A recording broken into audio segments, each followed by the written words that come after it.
કે જ્યાં પૂજ્ય બાબા સાહેબની પ્રતિમા નહીં હોય અને જ્યાં પ્રતિમા નહીં હોય કોઈ નગરની અંદર, કોઈ ગામની અંદર, કોઈ મહોલ્લાની અંદર, તો વિશાળ મોટો એમનો ફોટો દિવાલ ઉપર ચિતરીને પણ જય ભીમ લખેલું હશે અને એને દર 14મી એપ્રિલે હોય કે 6મી ડિસેમ્બર હોય કે પછી અશોક વિજયાદશમી હોય ત્યારે ત્યાં બાબા સાહેબને શ્રદ્ધાંજલિ અપાતી હોય, બાબા સાહેબને યાદ કરાતા હોય, સાથે સાથે બુદ્ધને પણ વંદન થતા હોય.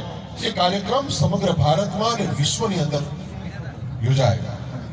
હમણાં થોડા દિવસ પહેલા મારા ઘરે શ્રીલંકાથી એક ધમ્માચારી આવેલા અને એમની પાસેથી મેં બાબા સાહેબની એક વાતો સાંભળી. શ્રીલંકાના પોતે નેટિવ છે પણ એટલા બધા પ્રભાવિત, અને એ શ્રીલંકામાં પણ જેને મળે છે એને જય ભીમ કિંગ બોલાવે છે. એટલે પૂજ્ય બાબા સાહેબની ગાથા એ એક એક દલિતના મુખે તો હોય જ, પણ તમે હંમેશા નોંધ કરજો કે કોઈ પણ સમાજનો વ્યક્તિ હોય એ એક લેવલથી ઉપર ઉઠીને જ્યારે જોવે, એની વિચારધારા, એની બુદ્ધિમત્તા, ઇન્ટેલેક્ચ્યુઅલ એક લેવલથી ઉપર જશે એટલે પૂજ્ય બાબા સાહેબના શરણે અને બુદ્ધના શરણે અચૂક જશે ને જશે જ. ચાહે કોઈ પણ ધર્મના વ્યક્તિ હોય, ચાહે કોઈ પણ સમાજના વ્યક્તિ હોય. અને જેમ જેમ દિવસો પસાર થાય છે એમ દિવસે ને દિવસે બાબા સાહેબ વધુ ને વધુ પ્રાસંગિક બનતા જાય છે. પહેલા જેટલા બાબા સાહેબના વખતની અંદર એના કરતા વિશેષ અત્યારે બાબા સાહેબ વધુ ને વધુ પ્રાસંગિક છે. દરેકે દરેક પ્રસંગે, દરેકે દરેક વાતની અંદર, દરેકે દરેક પોલિસીની અંદર, એક એક નીતિની અંદર આપણને બાબા સાહેબ યાદ આવે. જ્યારે બાબા સાહેબ જીવતા હતા ત્યારે દેશની અંદર ઘણા બધા બેરિસ્ટરેટ લો હતા. મોટા ભાગના લોકો વિદેશ ભણવા જતા, લંડન સ્કૂલ ઓફ ઇકોનોમિક્સમાં ભણવા જતા, ત્યાં ભણીને આવતા, અહીંયા આવીને પ્રેક્ટિસ કરતા ખૂબ લોકો ભણેલા હતા એમના સમકાલીન યુગની અંદર. પણ પૂજ્ય બાબા સાહેબ એક પછી એક ભણી અને મેં એમનું જયારે જીવન ચરિત્ર વાંચતો હોઉં ત્યારે શરૂઆતમાં 1920 પહેલાની પરિસ્થિતિ હું તમને કહું છું, 20, 21, 22 પહેલાની પરિસ્થિતિ કે પૂજ્ય બાબા સાહેબ ભણવા ગયા, ભણીને પાછા આવ્યા અને એમનું લક્ષ્ય હતું કે વડોદરાના મહારાજા સાથે જે કરાર કર્યા હતા એ કરાર મુજબ ત્યાં સેવા આપવી. અને પૂજ્ય બાબા સાહેબ પાછા આવે ત્યારે એમના મનમાં એક વિચાર હતો. એમનો ખ્યાલ એવો હતો ત્યારે કદાચ કે આ દેશની અંદર દલિતો સાથે આ છૂવાછૂત એટલા માટે થતું હશે કે જેમ હમણાં જાદવ સાહેબે વાત કરી કે ક્યાંક ધંધો વ્યવસાયમાં જોતરાયેલા હશે, ગરીબ હોય, ફાટેલા તૂટેલા, ધોયા વગરના કપડા પહેરેલા હોય, એટલા સ્વચ્છ એમના આવાસ ના હોય, એમનો વિસ્તાર એવો સ્વચ્છ ના હોય, ગંદા વિસ્તારોમાં રહેતા હોય, એટલે કદાચ લોકો અમારી સાથે છૂવાછૂત કરતા હશે. પણ જો હું ભણી ગણી લઉં, હું એજ્યુકેટેડ થઈ જાઉં અને હું સૂટબૂટમાં આવી જાઉં તો કદાચ આ લોકો બધા અમને અમારી સાથે સારો વ્યવહાર કરશે. કદાચ આપણે જાણતા કે બાબા સાહેબના સબકોન્શિયસ માઇન્ડની અંદર ક્યાંક આવો વિચાર પડેલો હશે. અને જ્યારે બાબા સાહેબ પાછા આવે છે વડોદરા અને ડિફેન્સ સેક્રેટરીની પોસ્ટ હોય છે એમની, ગાયકવાડ સ્ટેટની અંદર ડિફેન્સ સેક્રેટરી, અને ડિફેન્સ સેક્રેટરી તરીકે જ્યારે એપોઇન્ટ થાય છે ત્યારે એમને ખબર પડે છે કે એમના બેસવા માટેનું ટેબલ અલગ રાખવામાં આવે, એમનો પટ્ટાવાળો એમને હાથોહાથ ફાઇલ ના આપે. એ ડિફેન્સ જે સેક્રેટરીએટ હતું, સેક્રેટરીએટ ક્લબ ચાલતી હતી, એ સેક્રેટરીએટ ક્લબની અંદર બાબા સાહેબને એન્ટ્રી નહીં, એમના પીવા માટેનું માટલું પણ અલગ, અને એથી તે પણ વિશેષ કે આખા વડોદરામાં બાબા સાહેબને ક્યાંય રહેવા માટેની જગ્યા ન મળે. અને ત્યારે બાબા સાહેબ પોતાનું નામ એક પારસી નામ રાખે છે, પારસી નામ રાખીને પારસી લોજમાં રહે છે. હા, અદલજી સોરાબજી. યસ, બાબા સાહેબ પોતાનું નામ અદલજી સોરાબજી રાખી અને એક પારસી લોજમાં રહેવા જાય છે. પણ 10, 15, 20 દિવસ પછી ત્યાંના લોકોને ખબર પડી જાય છે કે આ જે પારસી નામ ધારણ કરીને આવ્યો છે ને પારસી નથી પણ દલિત છે, અને એમના ઉપર ત્યારે ત્યાં હુમલો કરવા લોકો પહોંચી જાય છે અને એમનો બધો સામાન બહાર ફેંકી દેવામાં આવે છે.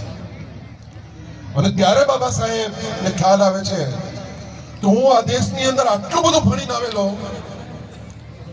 મારી સમકક્ષ દૂર સુધી કોઈ નથી, મારા જ્ઞાનની સમકક્ષ, તેમ છતાં મારી સાથે આ વ્યવહાર કરવામાં આવી રહ્યો છે. અને ત્યારે જે આજે સંકલ્પ ભૂમિ છે વડોદરાની અંદર, એ વડના વૃક્ષ નીચે બાબા સાહેબ બેસી અને પોક મૂકીને રડ્યા.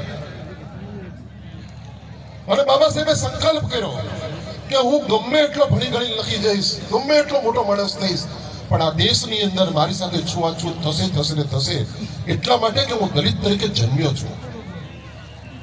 આ જે પીડા છે, અને બાબા સાહેબે સંકલ્પ કર્યો કે હવે હું મારું સમગ્ર જીવન આ દલિતોનામાંથી બહાર કાઢવા માટેનો મારા જીવન આખું સમગ્ર જીવન વ્યતીત કરીશ. અને એટલે જ આપણે બધા સંકલ્પ દિવસ, સંકલ્પ ભૂમિ આપણે બધા ઉજવીએ છીએ. હવે આજની તારીખે મારે આને કેવી રીતે હું તમને લઈ જવા માંગુ છું કે આજે 2024 નો પહેલો દિવસ, શૌર્ય દિવસ ઉજવી રહ્યા છીએ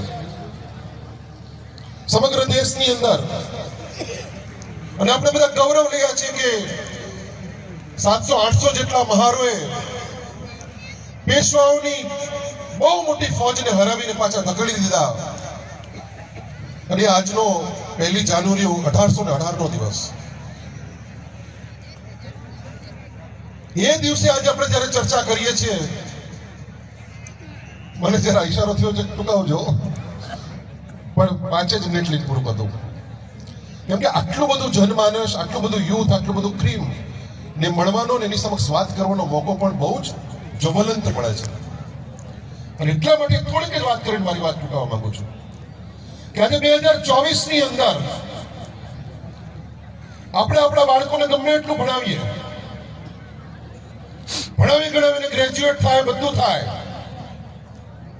પણ જે આજથી 20-25 વર્ષ પહેલા જે આપણા લોકોને નોકરી મળી જતી હતી, ભણીને ગ્રેજ્યુએટ થઈ જતા હતા, નોકરી મળી જતી હતી, 8 પાસ થઈ જતા તો માસ્ટર બની જતા હતા. સાચું કે નહીં પરમાર સાહેબ? જેટલા બધા નોકરીમાં બેઠા હતા એ બધા ગ્રેજ્યુએટ થયા ભેગા નોકરી લાગી જતા હતા. 25-30 વર્ષ પહેલા આ પરિસ્થિતિ હતી. સાચું ખોટું?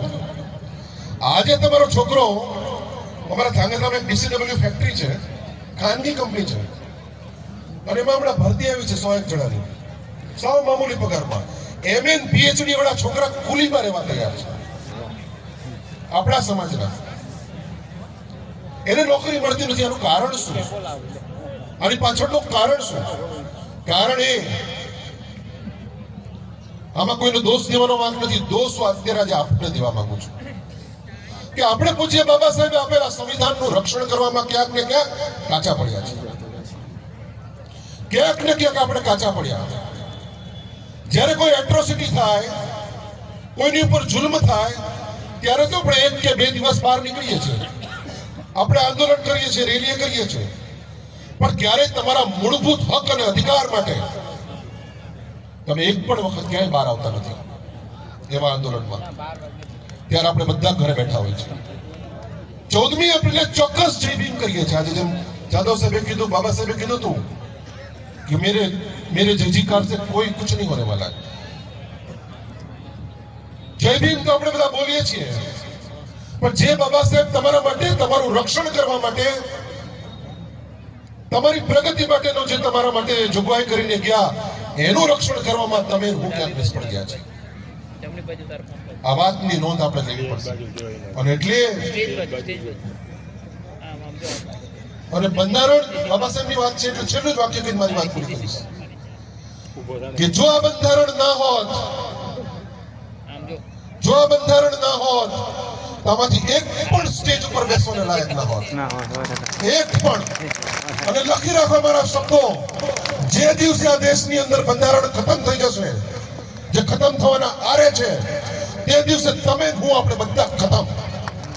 એટલે બધા જાગૃત થાવ, એક થાવ, અને આ દેશના સંવિધાનને બચાવવા માટે બધા એક થઈને મેદાનમાં આવો. એ જ મારો સંકલ્પ, એ જ મારી પ્રાર્થના આજના દિવસે. જય ભીમ. જય ભીમ. ક્ષમા કરું છું આયોજકોનો થોડો સમય